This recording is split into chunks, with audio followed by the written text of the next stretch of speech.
Let me put this on. Correct. We're Okay. recording. So, hi, Katie. It's so great to see you and speak with you again. It's been years. To preface, Katie and I met in Korea in 2018 for a Korean language program. We became friends, but unfortunately didn't get to speak a whole lot when we came back to the States. This opportunity Mhm. from Milk Room sparked an idea to reach out again, and here we are. So, Katie, how are you? Tell me about yourself, who you are, where you're from, and what you do. Amazing. Okay, well, yes, it is so amazing to reconnect with Indigo again. Literally, whenever I met you and we were in our little friend group, like in our language club, it was probably one of my most favorite memories of my whole life.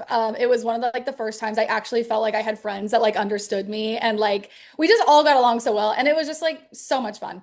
But yes, my name is Katie. I am a social media content creator based in New York City and Korea. I started coming to South Korea when I was a teenager, and I would just film like YouTube vlogs. I would do study abroad programs.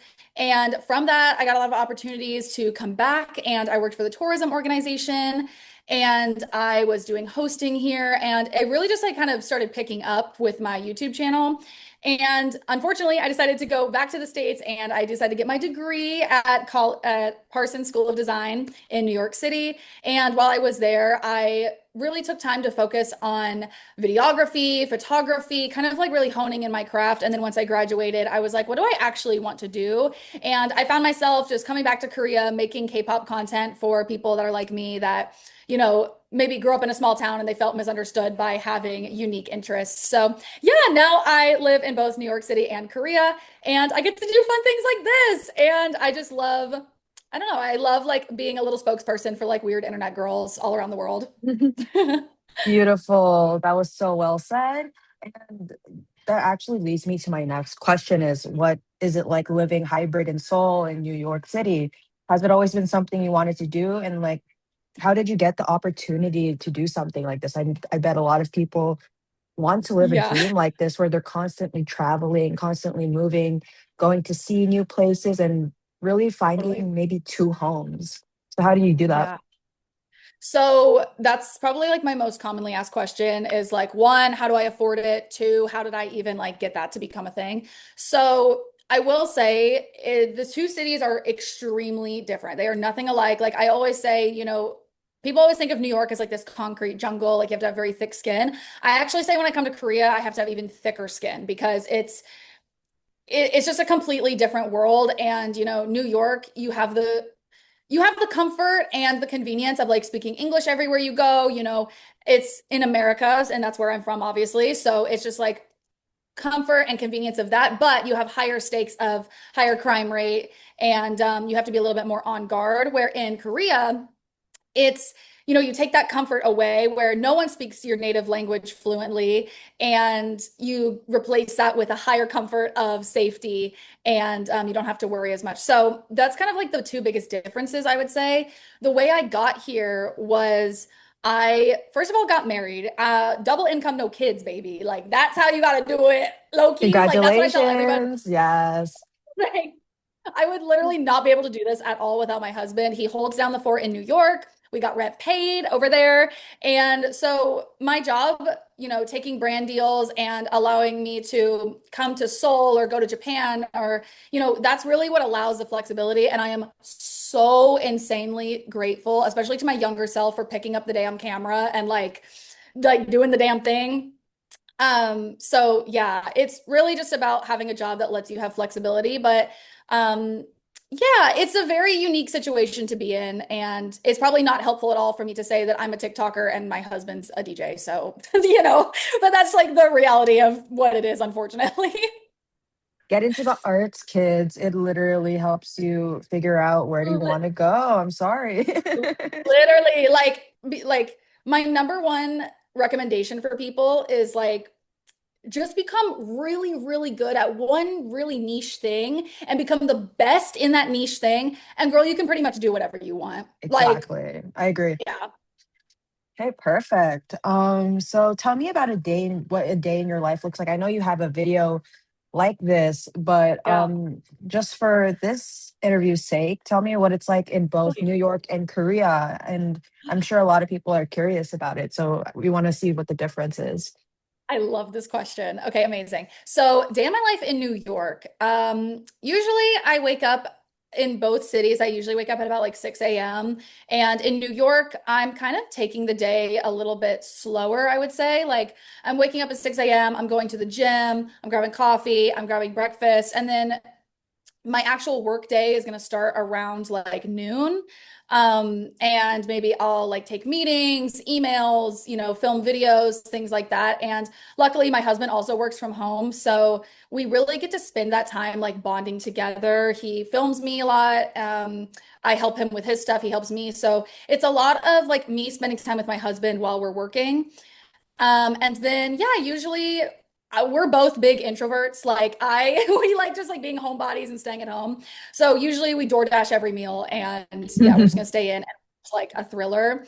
Um, yeah, I would say really the only time in New York I'm like going out and doing something fun is if there's like a K-pop event. That's the one thing I do love about America is that the K-pop community is so fantastic and like they put together these really lovely events and it's just so nice to like see that community come together. So that's kind of the only time I'll go out for things like that. And in Korea, I'll still wake up at 6 a.m. As soon as I wake up, I always post a video because 6 a.m. here is 5 p.m. in New York, and that's when all my girlies are awake, and that's when I post. And then after that, usually I take that time to FaceTime like all of my loved ones when I'm in Korea because it's very isolating being here as a foreigner and especially working in social media where I'm just talking to myself all day. So I usually take about like a couple hours and I'll FaceTime like my husband, my best friend, family. And then after that, it's like hit the ground running because basically when I'm in Korea, I treat it like a work trip. So I list out all of the videos I'm going to film for that day. I have all my locations and girl, it's a one woman production in the house. Like it really is. So I probably film like anywhere from 2 to 3 videos in a day. And yeah, then I also DoorDash all my meals here. So yeah. Beautiful. I bet it's just so, it's not very jarring, but it's exciting to see how your life can be different and very into very different places, but you still see Yeah, similarities in your totally. habits and your personality Yeah. that like some things shine out. Like maybe I feel like being an introvert in a more introverted country like Hmm. might help it pop out more and you feel more inclined to do things that you want to do. So A hundred great percent. answer. Yeah. I literally always tell people that like when I'm in New York, it's so normal for Americans to have small talk, right? You go to Starbucks and they're like, Yeah. oh my God, girl, I love your nails, love your hair. I've tried, and that like feeds my introvert body like for the day. I'm like, oh, I had my human interaction. I feel so good. Hmm. In Korea, that is like not a thing. Like I've tried complimenting girls on the street. I've tried complimenting people like whatever, or like trying to have small talk. It's not a thing. They look at you like you're a crazy person and like you have a gun. And I'm like, okay, lesson learned.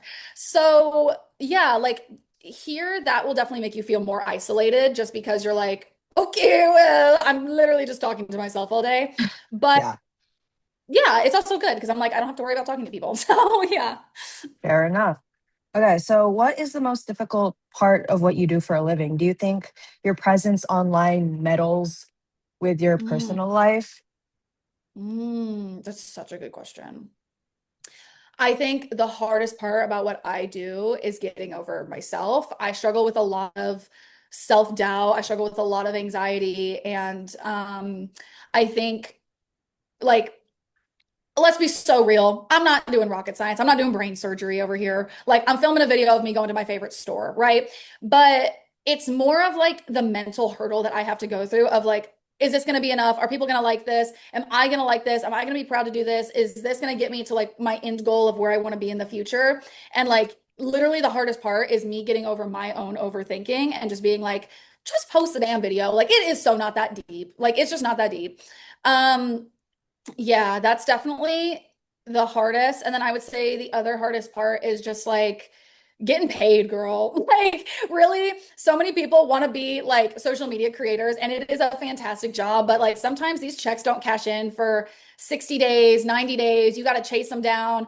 And so I've had months where it's like, I've gotten like one paycheck and I'm like really Wow. relying. That's why I say like I rely on my husband so much because um you have to have someone with like a consistent income coming in because especially when you're kind of just getting the ball rolling like I am. I have a lot of partnerships like lined up, but I'm not going to see payout for those for at least the next couple months. So that's what's really difficult. Yeah. I appreciate that you're very transparent with that because I think people need to know what the Yeah. reality is of this is actually a like the modern day dream job. And I think a lot of people need to know that it's not instantaneous like relief or payout for Not at all. you. Not at all. Literally, like I said, I look at coming to Korea like it's a business trip, it's a business investment. Like it sounds so dumb to people with like traditional jobs because they're like, what do you mean it's an investment for you to get a nice apartment and like, pretend like you're living like a dream life every day. But like my apartment that I got, like, girl, I technically like should not be spending money on things like that, but I know I will have a payout in the future for it. So it's like you're constantly investing in yourself and it feels very selfish. Yes. And you're like, I literally have like cried to my husband before being like, am I being selfish? Like, what is this doing? And luckily he is so supportive and he's like, girl, you got this. Like, just do it and it's going to pay out. And it has. And so that's the best. Sorry. Speaking of the devil, that was my husband. Anyway, Oh, continue. that's great to hear. No, I love hearing that. I know you started on YouTube, Mhm. from when I knew you. How was the transition to shorter form videos such as TikTok and Instagram Reels? Oh my God, it made me like I hated it at first. Like I really did because I spent 10 years of my life like learning how to edit and Wow. learning like production and how to like do audio and how to do editing and all this like stuff. And I genuinely love it. Like that's genuinely such like a thing that I'm into and I get very like nerdy about. So moving Mhm. over to short form, um, it was harder because I didn't have editing and all this stuff to kind of like cover up what I was really like kind of hiding, which was like my true personality, me being very just like myself. Like I felt like I covered a lot of things up with like sound effects and editing and colors and color grading and things like that. And Mhm. so it's taken some learning, but I actually prefer it more because it's just like direct to the person, like direct to who I'm talking to, direct to the people. They don't have to wait a month for me to edit a video. And I'm just able to show my personality so much clearer, and it really forces you to like get out of your shell.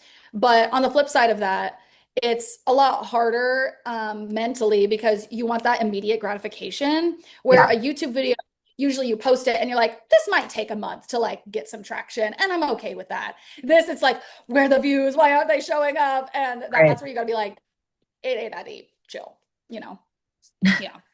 Nope, that makes perfect sense. Thank you. So what has been your favorite content to make? Ooh, content to make. I would say probably my get ready with me videos, just because Mhm. it's literally like 20 minutes of footage of me just like blabbering and I can just like cut it down and it feels like when I'm like talking like directly to the camera and it's not a voiceover, I feel like I just see so much more of my personality like through my facial expressions, through my emotions, and like through I talk with my hands. And I really love to show that. But then my other favorite would probably be I love the day in my life content because it's like a little diary that I get to go back and look at. And I love seeing people's comments because even though I'm doing all of this alone, like when I'm Mhm. actually doing it alone, like I'm just by myself, but posting it feels like I'm posting it to like a group chat and like I'm like sharing with the group chat like, oh, this is like what I did today and like this all the things. And so those are definitely like the most gratifying, and it doesn't matter like if I'm in Seoul or New York or wherever. Um I like doing that because I just get to go back and be like, ah, look what you did, queen. Like calm down, you're fine. Right, Yeah. right. It's Yeah. motivating to see yourself actually. It's as simple as getting lunch or getting up. It's really motivating to see yourself constantly doing those things and having people Yeah. either relate to you or um Mhm. want to do what you want to or want to do what you Yeah. do. So I Yeah. understand. So And that's what's hard this too, is like, go ahead. yeah. Mhm. I was just gonna say that's what's hard too, is like people don't see like I've been here for a week already, and the first week I was here, I was like I have really bad like endometriosis and PMDD. So like when I'm on my period, I get really like depressed and I just have like it's like a dark cloud just like looming over me. And so that's what was really difficult is I was like, man, I wish people could see like I'm not going out and doing things all the time. Like this whole week I've been sitting in my bed like rotting because I just like can't make myself get up. But yeah, going back and watching those videos, it's like wow, like, okay, no, like, girl, you got this. Like, you got this, girl. Like, don't worry. Like, you will be back to that. Don't worry. Like, you got it. Yeah. Perfect. So this one's more specific to one of your videos. So for those who don't know what looks maxing is, it's a term that has trended over the internet that pertains to maximizing your physical attractiveness through various grooming methods and techniques, workouts, Right. wardrobe transformations, etc. You recently had a video go viral where you said, or where you said looks max, or blah, blah, blah. Sorry, you went and did looks maxing in Korea, where you had a whole style analysis. Can you talk me through your experience? Oh my gosh, of course. So, yeah, I had no clue. I actually put off posting that video for forever because I was like, I feel like no one's gonna like this. Like, I feel like it's just like a dumb idea. And then I posted it and it was like, of course, like that blew up. Um, yeah, so they actually I before I came to Korea that time, I had reached out to a bunch of these like color analysis places and I found this place that did a full like H to T body analysis and I was like that sounds really interesting because I love dressing for my color. I love dressing for my, body type or whatever. And I think we live in such a society where we're like people want to know what looks good on them and they just want to buy that and they don't care what it is, they just want to do that. And Right. so I kind of went to it with just like a open mind. I was like I don't really care like what they tell me. And come to find out literally every color in my palette I have in my wardrobe and I've been wearing for like years. So I was like okay, I guess I know myself pretty well and Yeah. I just did this and I kind of do everything. um but it was super fun. Like I recommend anybody if you go into it without like a previous history of like body dysmorphia and like mental health like concerning around your body, I would like definitely tread lightly because Koreans are very blunt, they're very honest. They're going to tell you like this part's bigger than this part, this is what looks good on you, this is what doesn't look good on you. If you go into it just happy go lucky, I don't really care what they tell me. It's so fun and you just learn a lot about yourself and what looks good on you. So yeah, it was just a fun experience. It was just like so, um, it was just so interesting. Because I was like, okay, I didn't know I looked better in a V-neck because my face is a heart shape and my nose is 3 centimeters to the left or whatever. So yeah. Yeah, no, I was wondering about that because it's not my first time seeing any looks maxing or just analysis videos in because I know that's just a very popular thing in Korea, but just Yeah. seeing you do it was very interesting, especially like Mm, just seeing one of my friends do it. I was like, oh, totally. Yeah. it makes it feel more accessible in a sense. So Yeah. where it's like Totally. if I actually took a trip there, I could actually probably do these things. So I just wanted to ask you Totally. about that. No, totally. Yeah. Yeah. Yeah. So more into your style. I've always thought you've had a distinct way of dressing and styling yourself. How did you find your style if you have one? My style changes like literally every year. Like I remember whenever I came to Korea, I was dressing and I first met you, I was dressing very like girly pop Korean, like kind of style. It was a little bit more like the Mhm. street style, like also a mix of girly. I've been through boho, I've been through full Harajuku style in college. I was wearing wigs to school. So I always attest my style back to my mom because she was always such a like she didn't like wear anything crazy, but she always told me she was like girl wear it, who cares, like if you look different that's good. And so she was always like they're staring at you, they're jealous type of thing. You know what I mean? So I was always being very like supported on like just be different, that's okay, like being unique and being different is what like is good. And that really helps me with just like experimenting in general right now. my style is very much like modern day 2013, 2014. And I think it's I just because, love, yes. right.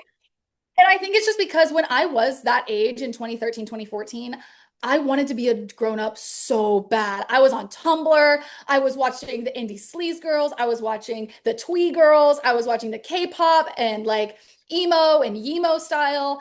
And I was like, I just want to be that so bad. So now that I'm an adult with adult money, I feel like I just try to find things that like younger me would have died over. So yeah, I think like now my style is just pleasing my childhood self. I Yes, walk I into the love store and I that. go and I see something, I'm like, oh my God, I would have totally loved that when I was a teenager. Add to cart. I just love doing that. So yeah, I think it's just like healing my inner child with my style now. Yeah, And like in a sense, that's also an art form where you get to experiment and stuff. And I think doing what you wanted to do when you were younger is so cathartic. And I so think cathartic. that's a, yeah, I think that's just a great thing to say to any Yeah, audience at all, and just letting them know it's okay to want certain things that not everyone wants. If you want it, then go ahead and get totally. it. Yeah. Totally. I was so scared to wear like an anime t-shirt to school or like my Pokemon t-shirt to school or like K-pop merch or whatever. Like I was so worried to wear those things because I was already getting called Koreaboo and I was already getting called these things because I was traveling to Asia as a teenager, which looking back, I'm sorry, that's tea. If my kid is like traveling to another country as a teenager, that's so tea. Like why are y'all making fun? But yeah, because I mean, I was living in the South. It was like, we're talking like sorority, like Alex Earl type of girls walking around. And so I just stuck out like a sore thumb. And yeah, so now I just look back at younger Katie and I'm like, girl, I got you. Don't even worry, I got That's you. so sweet. I love that. Okay. Do you have any advice for people who want to pursue your line of work? How does one get started and stay consistent with posting? Oh, so actually, whenever I get a lot of DMs asking me so much about like how to move to Korea, how to do this, how to do this, and this is a DM I will always, always, always respond to because I wish someone would have like given me this advice when I was Mhm. starting. So I always say, take a look at like your daily life, like your daily routine, your general interest, what you like to do, write all of it down and just like word vomit. And then create a series that is very specific to you out of that. For example, when I first started, like kind of doing a lot better on social media, I looked at my life. I said, what do I do in my day to day? I experiment with new K-pop groups every single day. I go through their music, I go through their discography. And so I turned that into a series. I was like, day one of being a BTS stan, day two of being a BTS stan. And people related to that because they've been there. They like seeing other people go through it. And they also like giving advice to like help you out because they want to help you know what songs to like or what bias, they think would fit you most. And so you kind of just have to keep creating new series based off of what you're doing in your day to day. So like now I do get ready with me story times on the crazy crap that happens to me when I'm in Korea or my day in my life. So you just have to be very honest with yourself and say like what who am I at my core and what am I doing in my everyday that's different than what other people are doing. And I said this in a video recently and I'm very honest about it because I don't care. Um, I literally like when I was making those like K-pop stan videos or when I was in like the thick of my like K-pop content, I would like wake up like crying because I was like embarrassed that like, you know, I'm not going to be perceived the right way or people I'm going to think I'm this and I just wish I was like normal or all this stuff. And then look, now I have 100,000 people that like relate to it and are like, "Wait, girl, I'm the same exact way." So it's like girl, there's always going to be someone else like you. Like at the end of the day, like you are not that special. Like you are not different. There are people that are going to have so many of the same interests as you do. And it's a very like hard thing to get past when you first start posting, but just keep it up because I've been doing this for 10 years and I'm just now feeling like I found my like tribe. You know what I mean? Yeah. Yeah. Perfect. Okay, cool. What motivates you and inspires you to create? Where do you get the confidence to put yourself out there? Um, I think That's such a good question. Thank you. I the place I get the confidence from, I think also goes back to my younger self because I've been making videos since I was in the fourth grade. This has like it sounds so weird, but it's like my destiny to like be like a social media person. And I know that's so dumb. But truthfully, like I grew up with like no friends, super like introverted unless you got to know me and like one-on-one and it was fine. But I would just watch YouTubers all day long. Like I would watch them go out and do things in their room doing things. Like we're talking like Dan and Phil, Shane Dawson, like whoever it might be. Like I was right there and I was their biggest supporter and I was just like I want to be this for somebody else. So even when I'm out and I'm like, I don't want to film right now. I'm not gonna lie. Like in Korea, they look at you like you're crazy if you're a foreigner, pink hair, and you're carrying a camera and you're like talking to yourself. But I get the confidence because I push through and I'm like, literally, I want to be doing this today if I didn't have those people that were doing it before me to give me the confidence and to make me feel comforted and make me feel like I have a friend at home. Um, so yeah, it's just about like I just want to be that friend or that big sister or that person that people can come online with and be like, I felt like, you know, this person relates to me. I might not have people at school that understand me, but if she gets me, I feel better. So yeah, that's just kind of where I get the confidence from because I don't like going out and like interacting with people, but or like getting stared at all the time, but it's worth it at the end of the day. Like it's so worth it. Perfect. Love it. Um, are you planning any projects in the future that you could share a little bit with us? Totally. So I'm planning on my dream job is to be a host. Like ever since I started social media, I knew that was like my end goal was to be a host. And so as soon as I get back to New York, I'm like boots hit the ground running. Um, with I hate saying podcast because I feel like that's so like a ran through term. So I'm like Ran. talk show. I'm like talk show. Like, can we come up Mhm. with some synonyms for podcast? But yeah, I want to do it based around like fandom culture and kind of like dissecting fandom culture and inviting like I'm more interested in inviting like pop culture icons, people that have shaped the internet. Like, girl, get me Gerard Way on my podcast, and I want to be like, Oh, please, yes. are you aware of your cultural impact on the emo community? Like, are you like get Dan and Phil on the podcast? Ask them like, does their hairdresser understand like the cultural impact that they made when they did the Fringe? Like I am just so much more interested in that kind of like community and like cultivating like just chronically online like fandom culture and like obviously K-pop is such a big part of that. Every time K-pop groups come to America, they get asked juvenile elementary questions, and it's so frustrating for the viewers because these are like creatives and artists that are like Olympians in their own country, and they're coming to America and being asked like, "Do you like a pizza or a cheeseburger?" or like, "Can you speak English?" or all this stuff. So Right. I just want to be, I just want to, like I said, cultivate that experience for people and feel like, oh, this artist got a good interview and it was fun and insightful. So yeah, definitely podcast in the future. And also, I'm going to start on my YouTube channel again this year, and I'm really excited about that. Gorgeous. Can't wait to see it. We'll be looking out for that. Yeah. And lastly, as we come to a close, is there anything you'd like to share, add, or tell readers and audiences? Anything you're listening to, anything you're watching, anything you're reading, just Oh, anything that you're into, or any advice? Any last words kind of sounds a little like menacing, but just any last anything. words. Any last words? Um, don't okay, these are my last words. Being yourself authentically, 100% authentically will always pay off. Like there is not a scenario where I've heard of someone being their self authentically 100% where they haven't said that felt so amazing and I'm going to keep doing this. You know what I mean? In your professional life, in your personal life, whatever. Like it's something that I'm even still doing to this day. Like I meet up with people and I think I want to be friends with them. And then I have to go home and be like, do I feel like I can be like actually myself with these people? No. And that's okay. So yeah, being yourself always pays off no matter what. Even if you decide to capitalize off of it like I did or not. Um, it'll always pay off. Um, Yeah. As far as things I'm listening to, I'm always listening to Panic at the Disco's debut album.